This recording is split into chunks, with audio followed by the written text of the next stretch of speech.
오늘은 왕이 되는 사람, 또 왕을 만드는 사람, 이 두 제목을 가지고 하나님의 말씀 전하겠습니다. 지난 시간 어떤 내용 공부했는지 기억나시나요? 방심하는 순간 들리지 않습니다 라는 말씀으로 전했습니다. 이스라엘이 사무엘의 어떤 충고를 듣지 않고 왕을 요구하게 되었는데, 결국에 왕을 요구했던 이유가 누구 때문이었어요? 사무엘 때문이었습니다. 사무엘은 이스라엘의 340년의 암흑기를 끊어낸 이스라엘에 다시 없을 정말 훌륭한 리더였습니다. 그 리더가 어떻게 태어나게 됐는지 다 우리 지금까지 배워왔죠. 그런데 그 사무엘조차도 50년 동안 이스라엘이 평안하다 보니까 순간 방심을 해버렸어요. 어떤 역대 사사에서 기드원 때 아들이 엘리멜렉이 사사가 되긴 했지만, 대부분의 사사들이 자신의 아들에게 사사의 치리권을 넘겨준 적이 없었습니다. 그런데 이 사무엘이, 하나님께서 그토록 기대하고 기다렸던 그 사무엘이 자기 두 아들에게 사사권을 내어줍니다. 근데 그 두 아들이 영적으로 절대 깨어있는 사람들이 아니었습니다. 뇌물을 받고 판결을 자기들 마음대로 했던 사람이 이 사무엘의 두 아들이었거든요. 사무엘이 어떻게 이럴 수 있을까? 성경을 읽어 내려오다 보면 굉장히 당혹스러운 부분인 거예요. 그래서 이스라엘 백성들이 사무엘 때 하나님께서 이스라엘을 지켜주셨던 기억에 의하여서, 이제 사무엘의 두 아들이 모양을 보니까 이거 하나님께서 또 이스라엘에게 시련을 주겠다라고 하는 겁이 생긴 거예요. 그래서 이스라엘의 장로님들이 오셔가지고 사무엘한테, 우리 더 이상 사사가 다스리는 신정 통치를 하지 않겠습니다. 이제부터 우리도 다른 나라처럼 왕정 통치를 하겠습니다 라고 하는 청천벽력 같은 요청을 하게 되는 거예요. 사무엘 때문인 거예요. 사무엘 때문에 이스라엘은 구원을 받았지만, 사무엘의 방심하는 순간 이스라엘은 이상한 길로 빠지고 말았습니다. 결국 사사기, 그토록 어두운 시기였다고 말하는 사사기 340년 동안 이스라엘은 멸망하지는 않았어요. 그런데 이후에 시작될 왕정 시대에서 그 수백 년 동안 이스라엘은 멸망하고 맙니다. 참 아이러니한 일이었죠. 그래서 서 있다고 생각하는 사람은 언제든지 넘어질 수 있다라고 하는 긴장감을 가지고 살아야 돼요. 저도 전도사지만 긴장감을 놓치는 순간에 방심할 수 있다고 했죠. 하나님의 음성이 들리지 않고 대충 해도 사역 그냥 할 수 있네라고 생각하는 순간에 저는 여러분들을 엉뚱한 길로 인도하는 하나님 앞에 심판받을 사람이 되는 겁니다. 우리도 마찬가지예요. 여러분들은 한 주간 어떻게 지내셨어요? 여러분들이 하나님 앞에 어떤 긴장감 가지고 살아가고 있습니까? 그 긴장감의 레벨은요, 여러분들이 지금 나눠준 큐티로 알 수 있어요. 매일의 아침에 큐티로 시작하는 그 횟수가 여러분들이 하나님 앞에 얼마나 방심하지 않고 살고 있는가, 정직하게 정말 간편한 지표로 볼 수 있는 거죠. 여러분, 옛날에 일본의 미드급 곤투 챔피언 중에 와지마 코이치라고 하는 사람 혹시 아세요? 더 파이팅 때문에 좀 유명해졌는데, 만화 더 파이팅 보신 분 계십니까? 거기 보면 청목이라는 캐릭터가 있어요. 청목이 썼던 기술 중에 재미있는 기술이 하나가 있습니다. 한눈 팔기 기술이거든요. 한눈 팔기 기술. 이 와지마가 시합을 나가려고 택시를 탔습니다. 시간이 얼마 안 남았어요. 그런데 차가 밀리기 시작하는 거예요. 마음이 조급했습니다. 근데 자기가 자꾸 차가 밀릴 때 창문을 이렇게 바라보더라는 거예요. 자기 스스로 자기의 행동을 생각할 때, 왜 내가 자꾸 창문을 쳐다보지? 라고 생각을 했는데, 자기가 창문을 이렇게 쳐다보는 그 패턴에 똑같이 창문을 쳐다보고 있는 한 사람이 있었다라는 거예요. 그게 바로 택시 기사였습니다. 자기가 조급한 마음에 앞을 보고 가고 있는데 차가 밀리니까 택시 기사가 창문을 보는 순간에 나도 창문을 보더라는 거예요. 이게 사람의 심리가 무언가에 집중하고 있으면 그 사람이 하는 행동을 따라하는구나. 그래서 이 곤투 선수가 한 가지 스킬을 만들어낸 거예요. 곤투 시합을 하다가 갑자기 관중석적으로 한눈을 파는 거예요. 그러면 상대방은 긴장하고 있잖아요. 그때 이 사람이 한눈 파는 순간에 자기도 모르게 똑같이 한눈을 파는 거예요. 그 순간에 카운터 펀치를 날려서 KO 시키고, 그래서 미드급 챔피언이 됐다라고 하는 미담이 있고, 진짜 실제로 존재하는 기술입니다. 우리가 집중하는 곳에 따라가게 되어 있어요. 우리가 하나님이 아니라 세상에 집중하고 있으면 세상이 가는 대로 우리도 모르게 한눈 파는 거예요. 세상이 레드라이트를 켜면 우리도 레드라이트를 켜게 되는 겁니다. 우리도 모르게. 그러나 매일 아침 하나님 말씀에 여러분들이 주목하고 있으면 그 하나님의 마음으로 긴장감을 가지고 살아갈 수 있습니다. 이스라엘 백성들이 이제 왕정을 요구했고 하나님은 그 왕정을 허락했습니다. 기뻐서 허락한 게 아니라고 했죠. 그냥 마지못해 허락을 했지만 어쨌든 왕을 허락했으니까 이제 문제가 생겼어요. 어떤 왕을 세울까라는 겁니다. 바로 그 초대 왕이 오늘 우리가 읽었던 사울 왕이에요. 이 사울 왕이 어떤 존재인가, 어떤 결말을 맞는지는 성경을 좀 읽어보시고 교회 오래 다니신 분들은 다 알죠. 비참한 결말을 맞았습니다.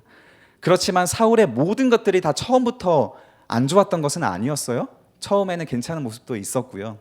그래서 오늘 우리가 본문에 등장하게 되는 스토리를 통해서 어떤 모습이 우리가 긴장감을 가지고 있을 때 가질 수 있는 모습이고 어떤 모습이 이거는 좀 위험한 상태의 모습이다 라고 하는 것을 볼 수가 있는 내용인데요. 오늘 1절과 2절 보면 사울의 내용이 나옵니다. 사울 1절 보겠습니다. 베냐민 지파의 기스라 이름하는 유력한 사람이 있으니 그는 아비엘의 아들이요 스롤의 손자요 베고랏의 증손이고 아비아의 현손이고 베냐민 사람이래요. 자, 유력한 사람을 밑줄 그어주세요. 부자였다는 거예요. 그냥 삼성 이건희 회장의 아들, 부자 재벌 2세였다. 그리고 2절 보세요. 기스의 그 부자에게 아들이 있으니 그의 이름은 사울이요. 밑줄 그어주세요. 준수한 소년이래. 준수한 소년.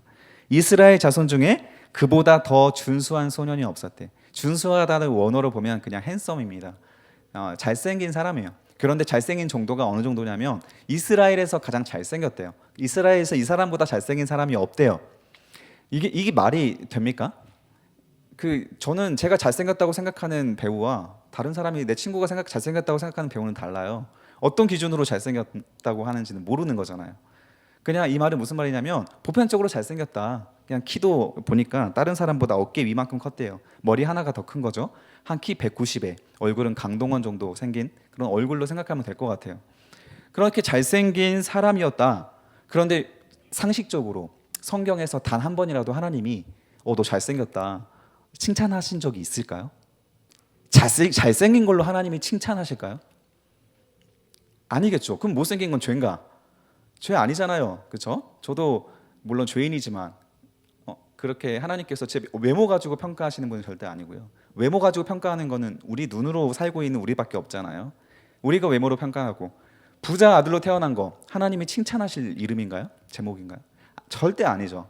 우리가 가난하게 태어났든 부하게 태어났든 그거는 하나님께 우리의 선택 사항이 아니고 내가 태어나면서 내 얼굴을 디자인하고 태어난 것도 아니고 우리가 어떤 환경과 어떤 외모로 태어나는가 하나님 관심사가 아닙니다. 그런데 1절과 2절에서 사울의 외모를 칭찬한 것처럼 보이고 집안의 좋은 환경이었다라고 표현하는 것처럼 보여요. 이거 무슨 의도일까요? 저자의 의도가 있겠죠. 이스라엘에 누가 보더라도 이 사람의 가정 환경과 외모는 누가 보더라도 왕이었다라는 겁니다. 그러면 이 사람의 잘생긴 외모와 가정 환경과 다른 사람들의 평판에 의한 것처럼 정말 이 사울이 그런 사람이었는가를 성경에서 기술을 해야 되잖아요. 그런데 우리 성경책 펼쳐보세요. 3절부터는 그 사람에 대한 이야기가 아니고 그 사람의 사환에 대한 이야기가 갑자기 등장을 합니다. 의도가 파악해야 돼요. 성경은 지금 사울이 아니라 사울의 사환, 사환은 종이에요. 사울의 종에게 주목을 하고 있는데 바로 이 사울의 종 때문에 사울이 왕이 되게 됩니다. 한번 볼게요. 3절 한번 보겠습니다. 사울의 아버지 기스가 암나기들을 잃고 그 아들 사울에게 이르되 너는 일어나 한 사환을 데리고 가서 암나기들을 찾으라. 그랬더니 사울이 에브라임 산지와 살리사 땅으로 두루 다녀 보았으나 찾지 못하고 사할림 땅으로 두루 다녀 보았으나 그곳에는 없었고 베냐민 땅으로 두루 다녀 보았으나 찾지 못하니라. 5절에 보세요. 그들이 숲 땅, 숲에 밑줄 그어주세요. 숲은 지금 이 사울이 출발했던 지역에서 8km 떨어진 지역입니다. 여기는 산악지대고요. 8km 떨어졌습니다. 거기까지 이를 때 사울이 함께 가던 사환에게 이런 말을 해요. 자, 여기까지 한번 보겠습니다. 사울이 지금 좋은 가정 환경에 잘생긴 외모가 있어요. 거기에다가 효자다. 이거는 하나님이 좀 칭찬할 만한 포인트입니다. 이건 인정해야 돼요. 그렇죠? 그냥 직선으로 8km를 아버지가 염려하고 있는 이 암나기를 찾기 위해서 찾아 떠나는 것도 대단한데 산악지대고 꼬불꼬불 찾아 헤매는 8km는 훨씬 더 먼 거리였을 거예요. 그런데 사울 혼자 간 게 아니고 이 종을 데리고 갔다라는 거예요. 효자다. 이거는 참 하나님께 복을 받을 만한 내용입니다. 자, 그런데 이 사울이 함께 가던 사환에게 이렇게 말하죠. 5절 보세요. 야, 돌아가자. 너무 힘들다. 해가 다 졌어. 그리고 하는 말, 아버지께서 암나기 생각은 고사하고 이제 우리를 걱정하시겠다. 우리가 암나기를 찾아 떠났는데 밖에 나가서 짐승을 만나는지 강도를 만나는지 왜 돌아오질 않는 거야. 그러면서 이제는 그 우리를 걱정하기 시작하겠다라고 생각이 돼서 종에게 이제 그만 돌아가자라고 하는 거예요. 자, 여러분이 종이라면 어떻게 하시겠습니까? 자, 생각해 보세요. 여러분들의 회사 부장님이 여러분들을 데리고 한 15km를 산을 막 헤매면서 찾아 돌아다니고 있었습니다. 아침 일찍 출발했는데 밤에 해가 지고 있어요. 무슨 생각이 들어요? 와, 우리 주인님 암나기 빨리 찾아주고 싶다. 우리 주인님이 얼마나 마음이 애절할까. 그런 생각으로 따라다닐 종이 몇 명이나 될까요? 대부분은요, 대체 언제까지 찾는 건데, 이쯤 찾았으면 됐잖아. 배고프고 다리 아파 죽겠네. 언제 가는 거야? 대부분 이런 생각하지 않겠습니까? 이런 생각한다고 해서 그 사람이 나쁜 사람도 아닙니다. 그렇죠? 당연한 생각이잖아요. 저라도 그럴 것 같아요. 우리 부목사님이 저 그렇게 막 끌고 다니면 화가 막 날 것 같아요. 그런데 이 종이 어떻게 말하는지 보세요. 6절 보십시오. 6절. 그가 대답하되, 종이 대답하되, 보세요, 이 성읍에 하나님 사람이 있는데 존경을 받는 사람이라. 그가 말한 것은 반드시 다 이루어지더라. 우리가 그리로 갑시다. 그렇다면 그 하나님의 사람이 혹시 우리가 어디로 가서 암나기를 찾을 수 있는지를 알려줄 수도 있을 것입니다 라고 하면서 더 들어가자라. 여러분, 이 종의 자세가 보이세요? 이 종은 지금 무엇을 하고 있습니까? 아까 제가 처음 말씀드렸던 자기의 주인, 이 사울의 마음을 공감하고 있어요. 주인 의식을 가지고 있습니다. 자기가 종이지만 자기가 그냥 수동적으로 끌려가는 사람이 아니고요, 자기 주인이 무엇을 원하는지를 정확하게 공감하고 같이 애절한 마음을 가지고 암나기를 찾고 있던 종이라는 거예요. 이런 종은 세상에 찾아보기 어려운 종이고요. 단언컨대 요즘에 우리 MZ 사이에 이런 분이 있잖아요. 그분은 무조건 성공할 수밖에 없는 사람이 될 거예요. 상식적으로 우리가 생각해도 그렇잖아요. 어떤 사장이 이런 부하를 싫어하시겠어요? 우리가 그 인간에 봐서도 참 이 사람은 좋은 사람인데 하나님께서도 이 사환을 정말 위대한 사람으로 사용합니다. 이 사환의 이 한 번의 제안 때문에 사울이 누구를 만나게 되냐면 사무엘을 만나게 돼요. 사무엘은 지금 뭐 하고 있었습니까? 왕을 찾는 중이었죠. 왕을 찾는 중에 이 사환이 사무엘에게 가자고 안내를 하는 거예요.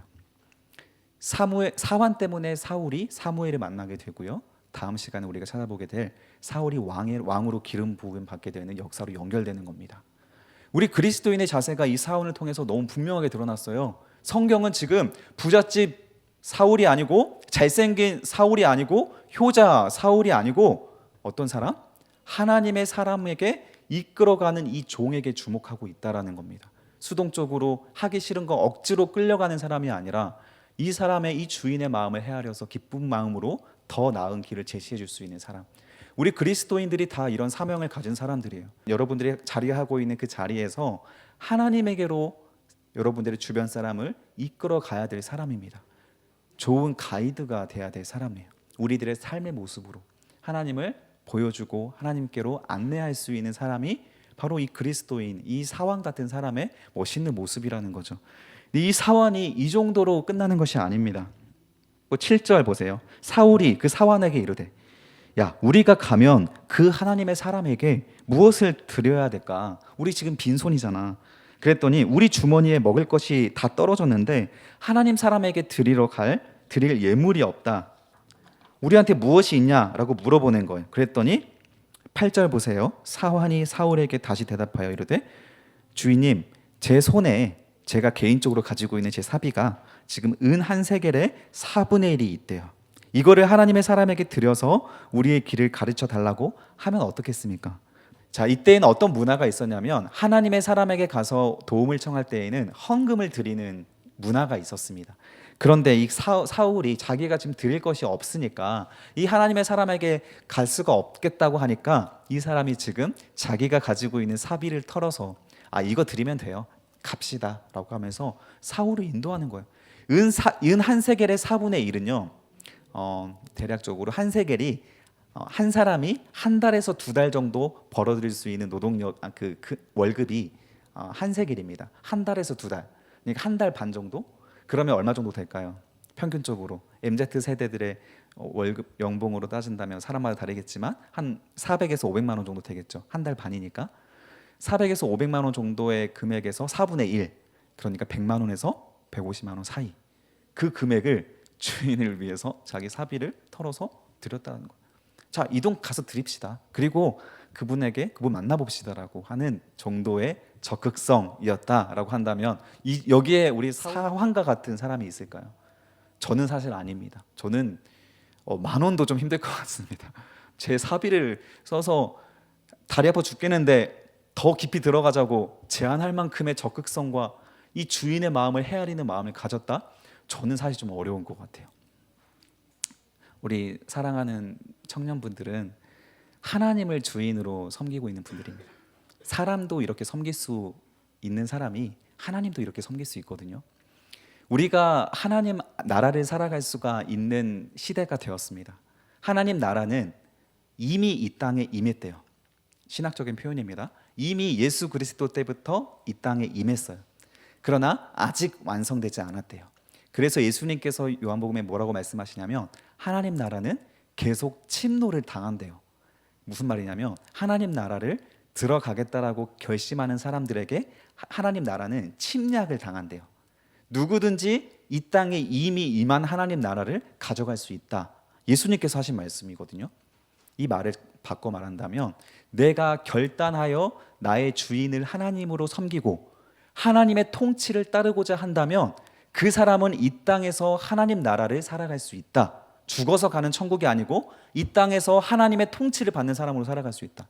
그러면 하나님 나라는 내일이 두려워서 벌벌 떨고 물질이 없어서 돈이 없어서 걱정하고 인간관계 때문에 스트레스 받고 사람 어떻게 내가 원하는 길을 갈지 몰라서 두려워하는 그런 세상이 하나님 나라일까요?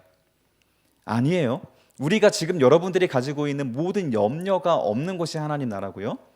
내 오른뺨을 때린 사람을 사랑할 수가 있는 한 나라가 하나님 나라예요. 예수 그리스도의 가르침과 신구약 66권의 가르침을 기쁜 마음으로 순종해낼 수 있는 나라가 하나님 나라입니다.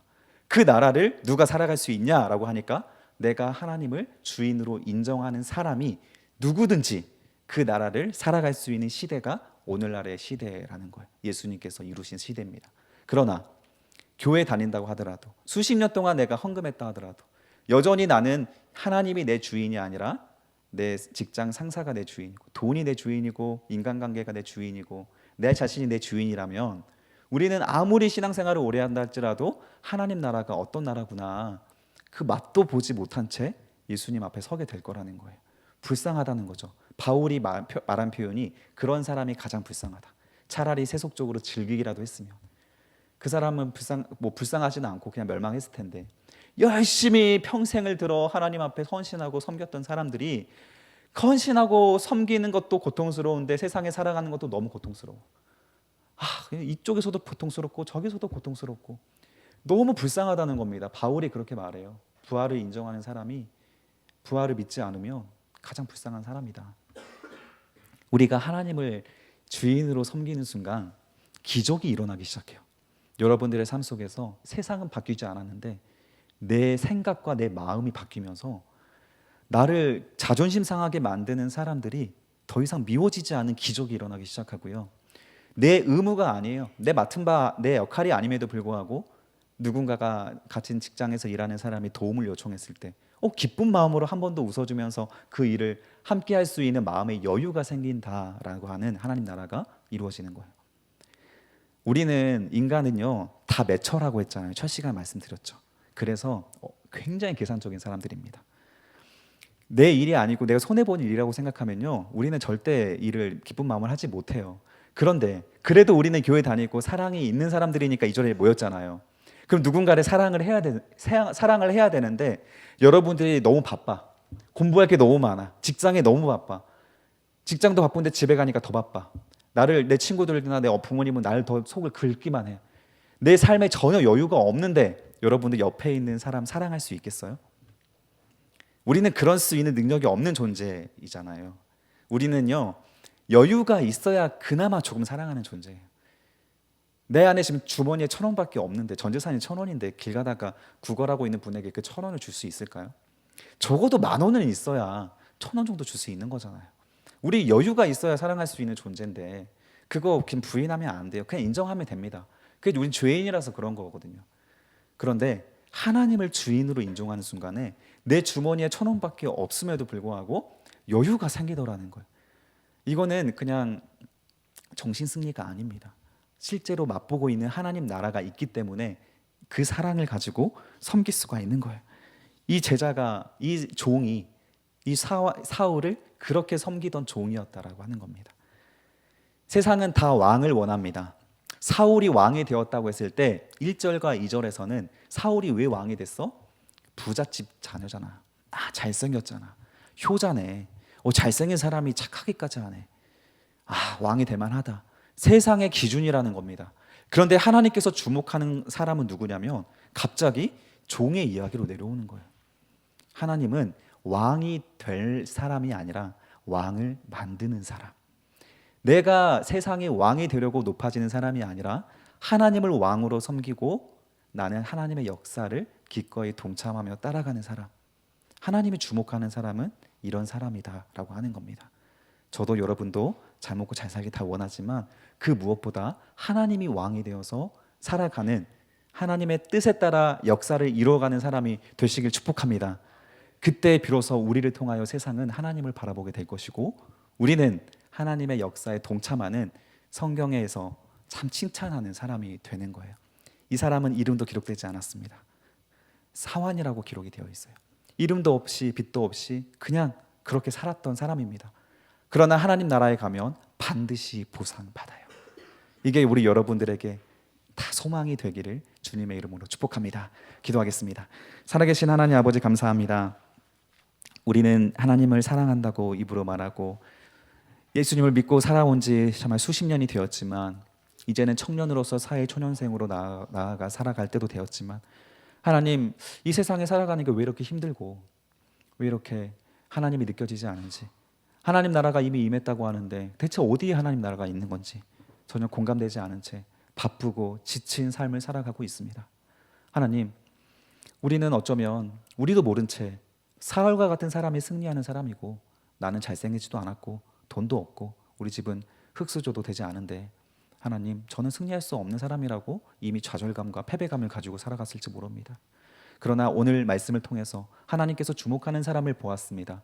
이런 종과 같이 사울의 마음을 헤아리고 끝까지 하나님의 사람에게로 이끌어갔던 이 사환과 같이 우리도 여전히 부족하고 아무것도 없는 사람이지만 하나님 나라를 가진 모든 것을 가진 사람으로서 그 깊은 여유와 높은 가치와 숭고한 의식을 가진 채 하나님 나라를 따라갈 수 있는 주님의 자녀들 될 수 있도록 함께하여 주시옵소서. 감사드리며 예수 그리스도의 이름으로 기도드립니다. 아멘.